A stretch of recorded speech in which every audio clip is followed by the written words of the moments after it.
US regulatory framework is starting to understand your original thesis about Ethereum being a security? What is going to be the determining factor, the final blow that makes the tree fall? It's like I can say, look, this tree is rotten to the core and it's only going to take a big gust of wind to let it fall, but I don't really know what the gust of wind is going to be. I do believe it's rotten.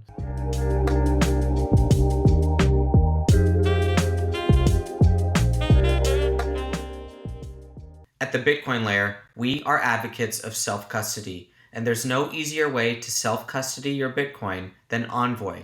Stay tuned to the video to find out more. Welcome back to the Bitcoin layer. I'm Nick Bhatia, and today I have a longtime friend, Tuur Demeester, joining us. Tuur is a Bitcoin analyst, investor, and he's the editor-in-chief at Adamant Research. Tuur, thank you so much for joining us. Thanks for having me, Nick. Pleasure to be here. Of course. So, Tuur, you were a Bitcoin analyst way before it even existed as a field of study. So can you talk to our audience about your first Bitcoin speech in public? I believe it would have been in the year 2012 or 13. Correct me on that. And a video that I saw on YouTube a long time ago was one of the first videos that really woke me up to the power potential of Bitcoin. I believe you had $1 million plus price target, potentially from a theoretical standpoint at that point. So just talk to us about being a true Bitcoin OG and what that process was like for you coming up with an investment thesis for Bitcoin before the world had woken up to it. Yeah, thanks for asking. I feel like giving a little bit of what happened just before the first conference where I spoke. I went to the Bitcoin London conference in 2012. I believe that was pretty early in 2012. And, Bitstamp already existed. They were sponsoring a European exchange. And there were a few other like small companies that like blockchain.info already existed. They were kind of like the first company to provide like Bitcoin metrics, like what are the like a blockchain explorer, that kind of thing. But so I attended, and I already was an analyst. I already had my own newsletter, and I was literally the only person that had some kind of economic perspective, or like wondering about like price, or I mean, of course people were talking about it, but their background was usually programming or engineering. So it's very much a very geeky conference. Although Max Kaiser was there too. I remember meeting him. He had been to the Prague conference in 2011. That was, I believe, the very first Bitcoin conference in Europe. And so then that helped me a lot, going to that conference, and also talking to Pieter Wuille, who was, I think he was still living in Belgium at the time, and he was a core developer of Bitcoin, and I was able to ask him a bunch of questions. And then also, the forums, and I had some friends who were into it. But so the first conference where I actually spoke was the 2013 San Jose conference. So in the Bay Area, there were about 1,000 people there. And that recording is on YouTube. You're right. And I remember like preparing like several weeks for that because I wanted it to be good, and I wanted to talk about Bitcoin from an investment point of view. So I asked for feedback to several friends, and it was only like a 20-minute talk or something. And it was actually at the time one of my strategies to be able to travel a bit more to conferences was to apply as a speaker, because then I get a free ticket. So that was one of the reasons why I did that. But yeah, I mean, that was Andreas Antonopoulos also gave a presentation for an empty room. Eric Voorhees, Roger Ver, a lot of and the Winklevi brothers made their big entry there. That was the first time they appeared in public in association with Bitcoin. And then notably absent was Mt. Gox. They did not have a stand. They were basically already in trouble. And I think they didn't want to come on U.S. soil. That's very a very interesting background on the San Jose 2013 conference. So when you presented, can you, if you recall, can you explain your price target or long-term investment outlook for Bitcoin at that time? So we hadn't seen a global adoption wave of any sort. It was still a technology adoption beginning stage, I would say. So what was your outlook on Bitcoin at the time in terms of how big it could grow as an asset class and why? Yeah, well, up to then, my background had mostly been in gold, like similar to Trace Mayer, actually. Trace Mayer had, if you want to talk about price projections and like interesting analysis, like from an economic point of view, Trace Mayer is the true OG. Like he when Bitcoin was like 5 cents, he had some of these speculations about where it could go, and so basically based on there was a bit of a culture of doing that already in the gold world, the world of gold bugs, because they already were aware that the fiat system was shaky. Eventually, it would turn out to be a big catastrophe, and so then you could speculate similarly about where the gold price was going to go based on certain activities. And of course, gold is less potent as a medium of exchange. So, for example, you couldn't just take remittance and say, like, oh, what if the whole world changed to gold, using gold as remittance because of the physical properties of gold. But with Bitcoin, that was a pretty easy leap to make. It was just like, oh, what if? And so then it was basically you had some flow analyses of like, okay, we have things that produce cash flow in the world. There are certain markets, for example, remittance, it has like this many billion per year. And then you try to calculate like, oh, well, what kind of how much would the value of the stock need to be to justify a big flow like that? And you could also think about the black and the gray markets. Like, what if illegal activities started to, because at the time it wasn't clear that Bitcoin wasn't great privacy wise. So you could speculate on that, like gray markets in developing economies or in high inflation economies. And so you kind of go also like you would speculate like what if it took the position of gold, like that was another leap to make. I think it was like $300,000 Bitcoin or something. It would be the equivalent if the market cap of Bitcoin were to equal that of gold. And then eventually it's like, why not? Like once you're at it, like, let's just look at global cash reserves. Like let's look at global monetary supply and just say, look, like if Bitcoin just takes the big sweep and takes it all, it becomes the dominant money of the world, and you can just replace its market cap by that number, 100 trillion or something like that, and then you get at that Bitcoin price of $1 million Bitcoin. So yeah, I mean, it was a theoretical exercise. It was based on what we had already seen in the gold world, but it did make you pause and be like, hey man, like if what these engineers are saying is true, that it's truly censorship resistant and that it can truly grow, and that it's the first time we have a scarce asset in the digital realm, then why wouldn't it? Best technology usually wins in the long run. So yeah, it was an important exercise to do for me and many other people at the time.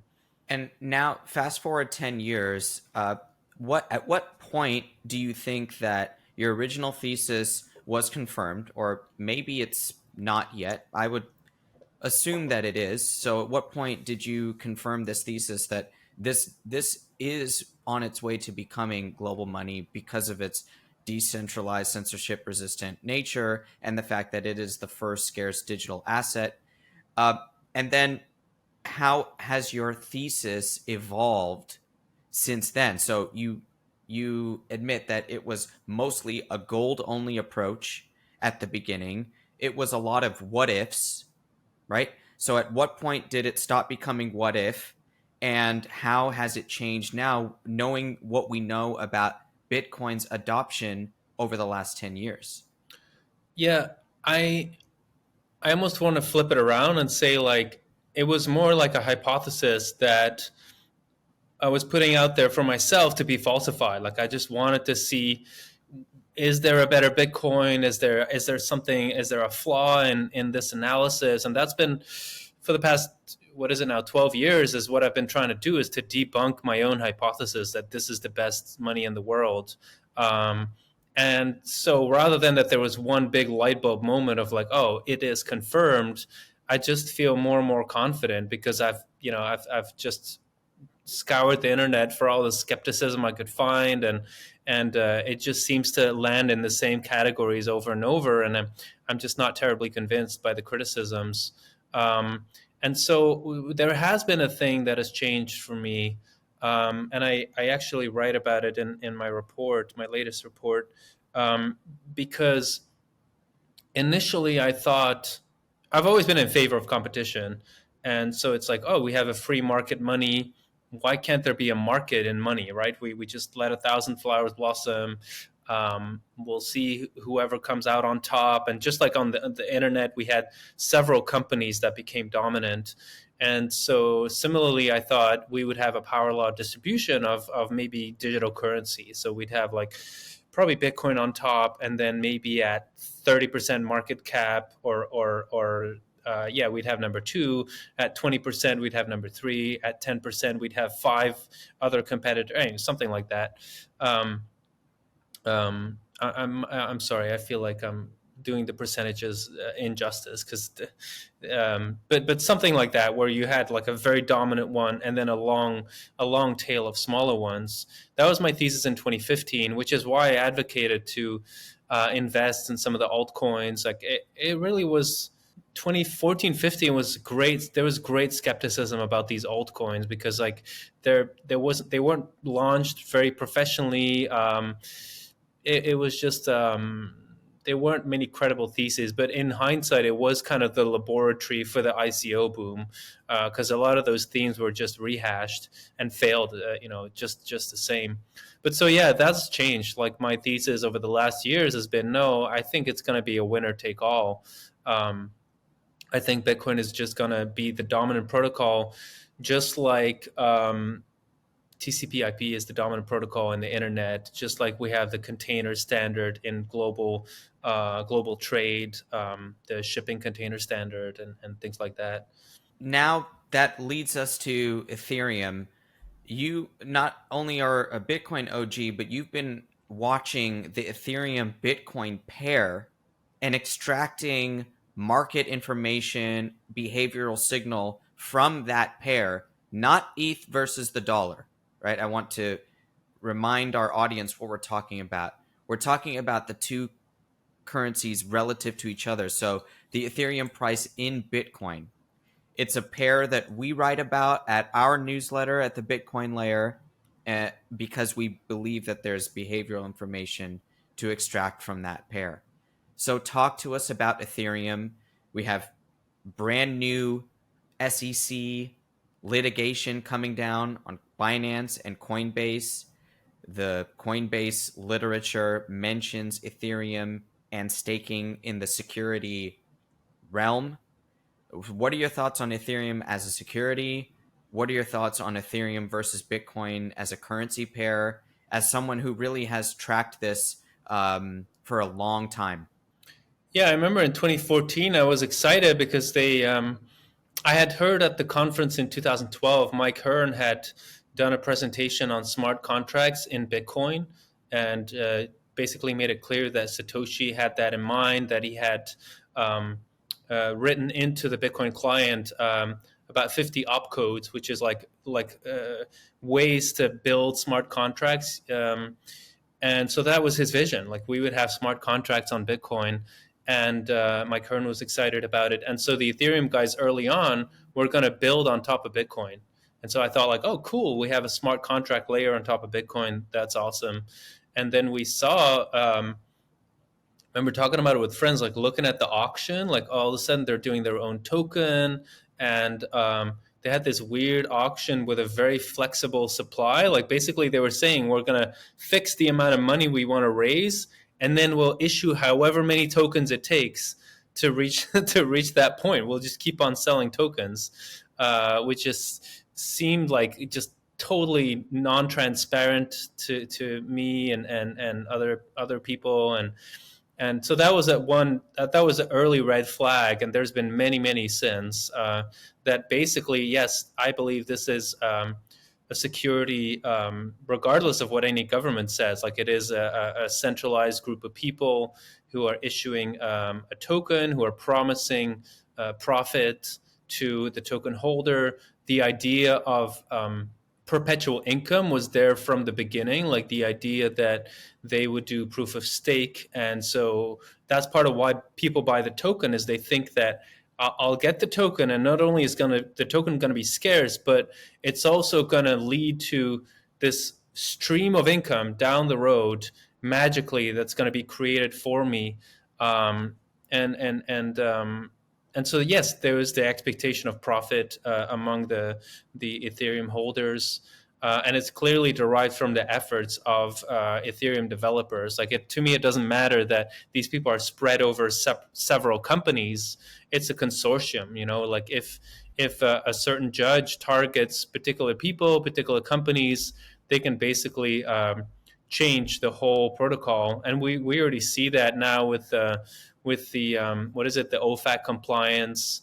There's pressure being exerted. I believe that Infura is already kind of abiding by that. Infura is, as far as I know, the largest company that basically will run an Ethereum node for you, because it's so convoluted and bloated with technical debt that regular people cannot run an Ethereum node. Like that's the big difference.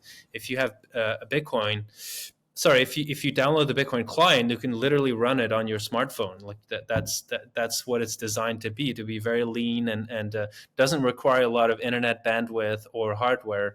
But Ethereum is very, very different. It's really it's a corporate project. And so Infura, for example, they apply the censorship, and then you have what's that company called again?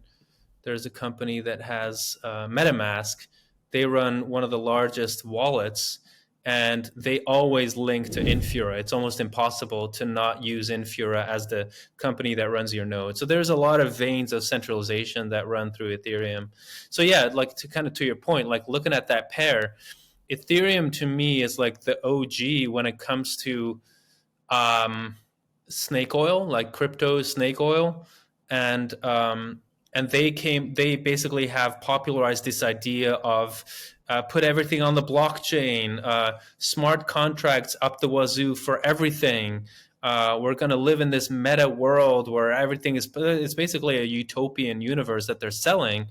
And then so a lot of the altcoin projects, a lot of the ICOs and later NFT projects have been using Ethereum as a platform, because if you can partner with Ethereum, then they will boost you in many ways with direct finance or technologically or PR wise.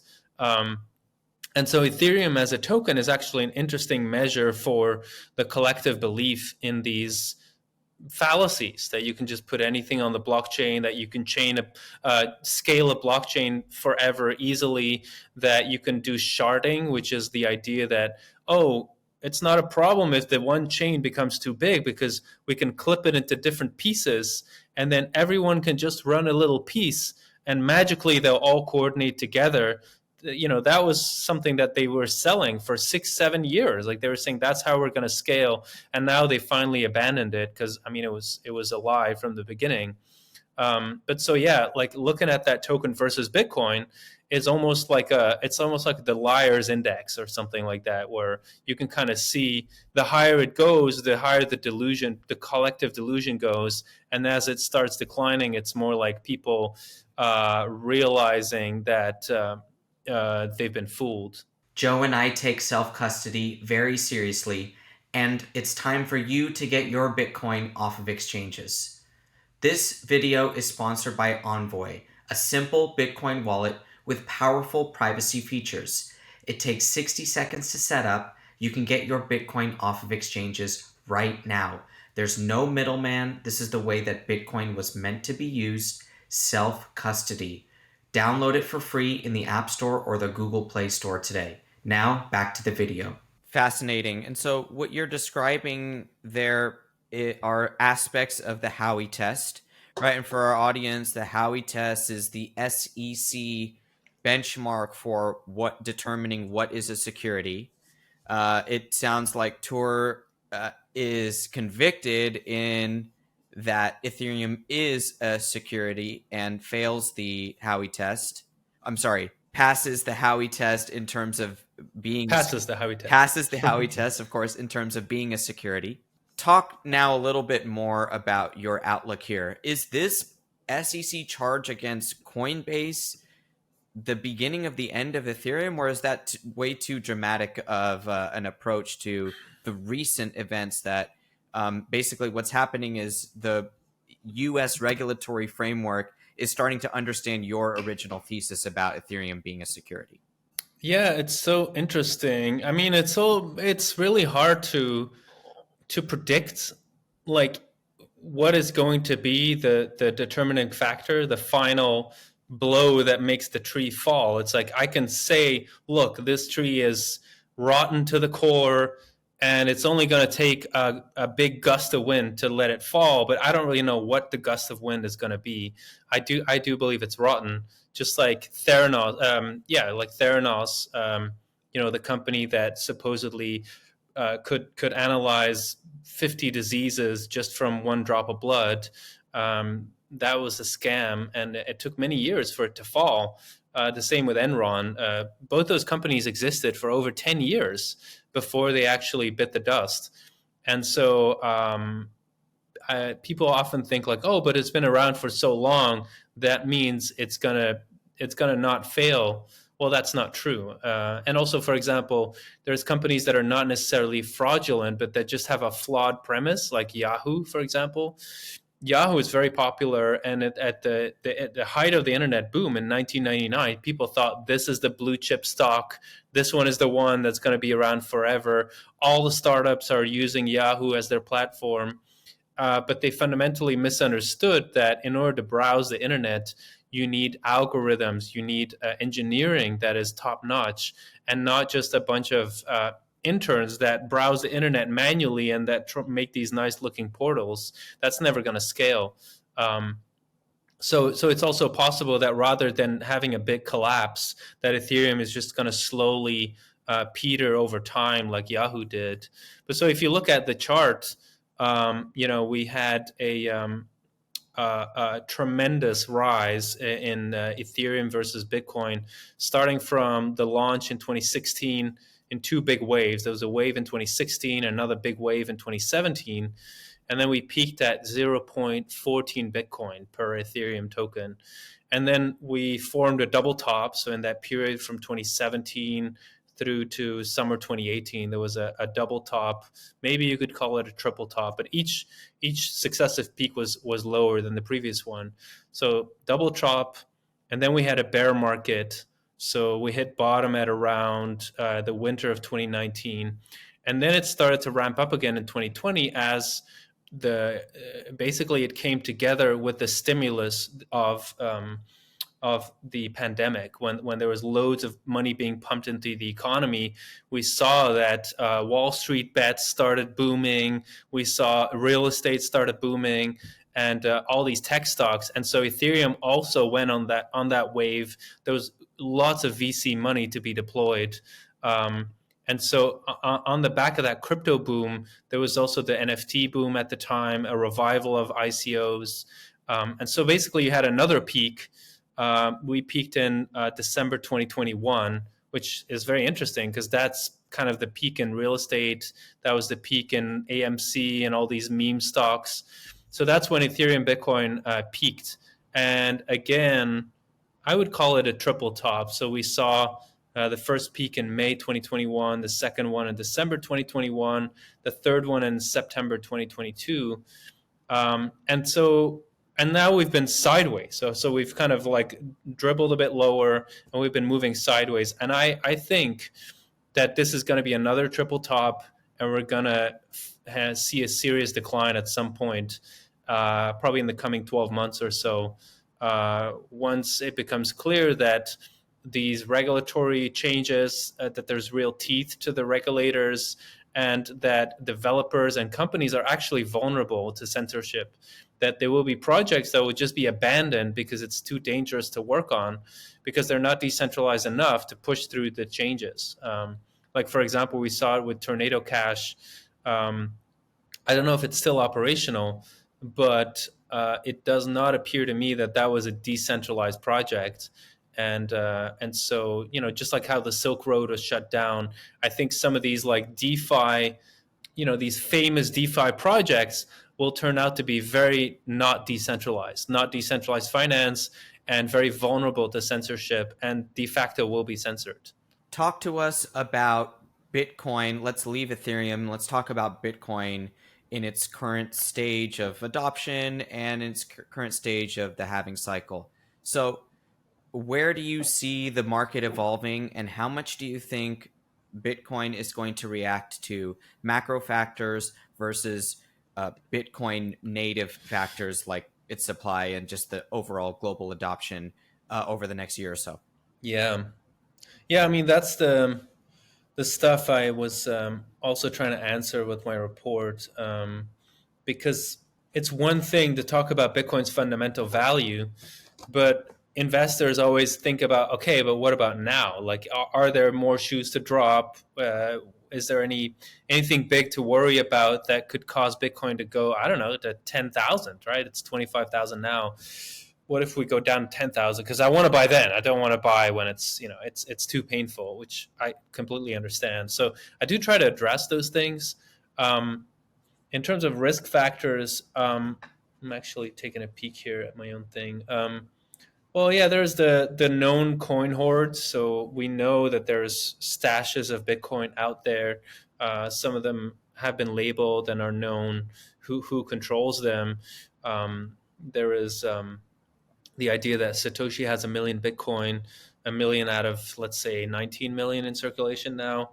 I think it's very unlikely that that's going to be liquidated in a bear market, if it's even true that he ever mined that, because that's very contested.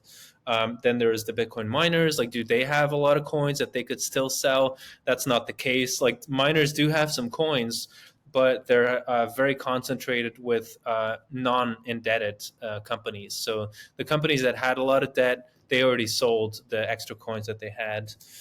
Then there's Mt. Gox, which is the big exchange that was hacked and has been going into bankruptcy receivership for, I mean, it's almost been 10 years. It was a very complicated issue. And it was also the Japanese government seems to be quite inefficient at handling these cases. So finally, some of those coins are going to be distributed. It's like 144,000 Bitcoin.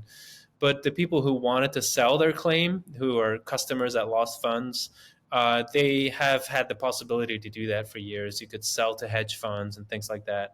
So it's unlikely that that would move the price.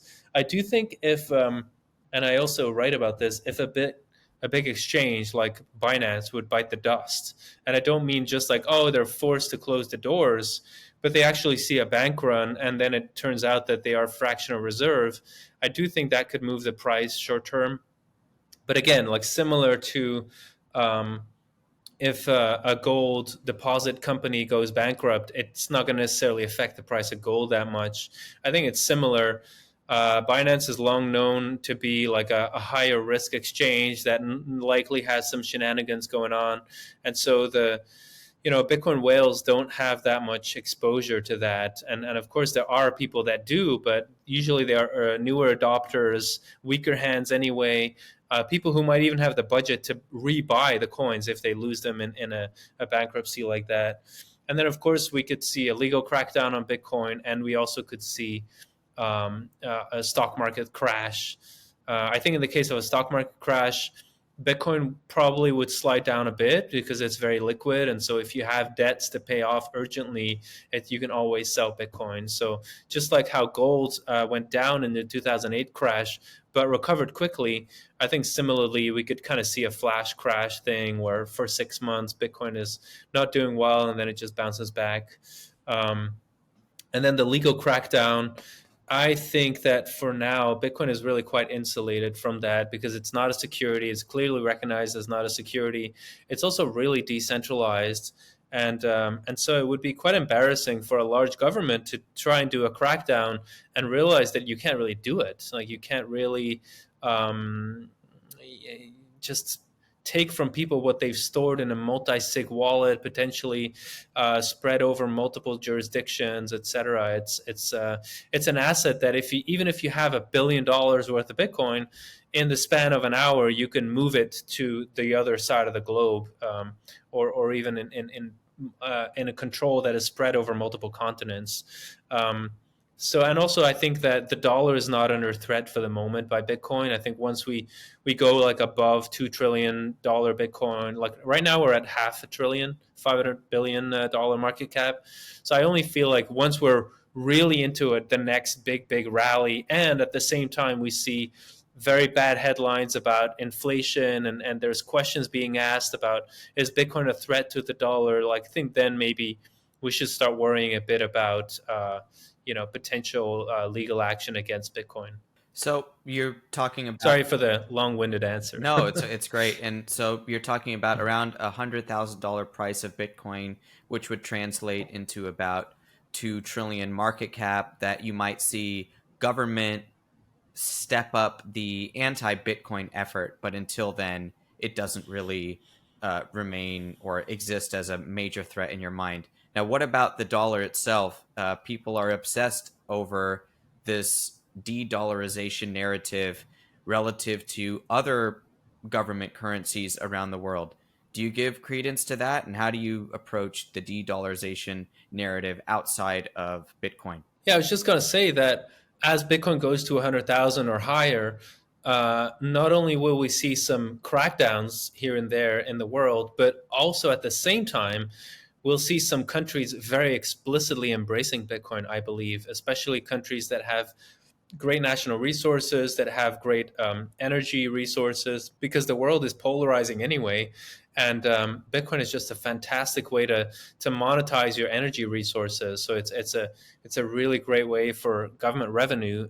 If you are like in Iran, or it doesn't have to be a country that's that controversial, but you're landlocked, or you're like actually in El Salvador is a good example, because they have a lot of mountains, so it's kind of hard to navigate. But at the same time, they have 170 volcanoes.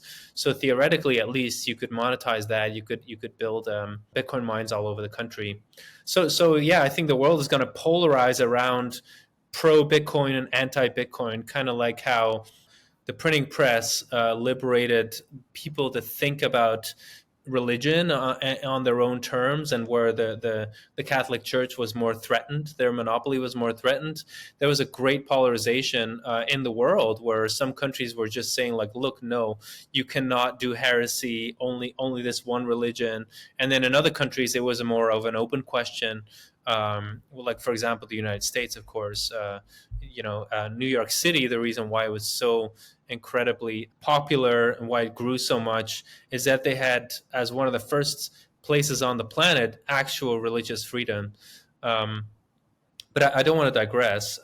Sorry, I lost track for a moment. We were talking about, oh yeah, the polarization, $100,000 Bitcoin, de-dollarization. You were asking about de-dollarization. Yeah, I do think that is a genuine. That is genuinely alive in the geopolitical landscape, because as the dollar starts to inflate, as the value starts to erode faster, it becomes more clear that countries that have agreed to work under the dollar system are getting a bad deal.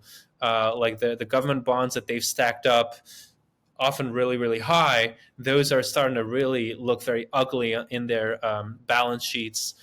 And so, yeah, I do think there's, and similarly, countries that have like Brazil, or trying to think like in India a bit less, but China, for example, they have great natural resources. And so there's kind of this disconnect between, we have great wealth, but then we don't have a way to actually store wealth. Like we're kind of stuck with this dollar, which used to be better than everything else, but now it's kind of like, is it? Especially compared to Bitcoin, of course, it's kind of looking embarrassingly weak. So, in conclusion, what you're suggesting is that the countries with great natural resources that are dependent on the dollar need to seek an alternative, and looking at Bitcoin, it's a great potential. But are you genuinely considering a Chinese yuan currency block existing, developing, and posing a threat to the dollar outside of a Bitcoin competition? Yeah, honestly, I'm not that excited about any of the fiat currencies. I think the China has a humongous problem with debt and trying to suppress civil unrest, and they're going to have huge food inflation. I think we're going to see massive inflation in China, and similarly, the euro is going to be just very, very bad. But I wonder if, like, because often people think in paradigms. It's like, oh yeah, like, you kind of like, how are they going to fix the fiat paradigm? And you tend to like lose track of that. Sometimes things happen on the edges, where they don't fit the conventional structure. But in hindsight, they were like lurking. And so I wonder if one of the things that has been lurking is stablecoins. Because stablecoins are they're privately run. They're a lot more flexible, of course, than fiat currencies. They can manage their treasury, their assets, kind of however they want to. And right now, it looks like Tether is leading the charge in terms of showing how to run responsibly run a stablecoin, and almost like creating a token that is better quality than the underlying, because they're investing in short duration treasury bonds, which gives them a yield. And by the way, if we're going to see a repeat of stagflation of the 1970s in this decade, that is the way to go. That was one of the best performing assets, 3-month treasury bonds. You just keep rolling them over.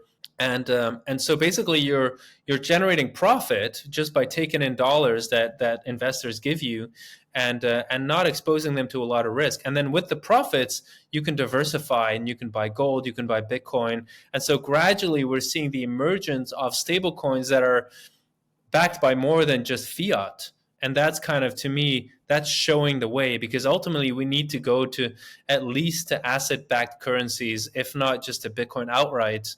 And if you look at all the great inflations, especially the ones during gold standard eras, like the only way to fix the inflation is just to go back on an asset-backed currency. That's how Napoleon became so popular, because they had the assignat hyperinflation, the French Revolution, and then he came around, started paying his soldiers in real silver, and that's part of why he was so popular in the country.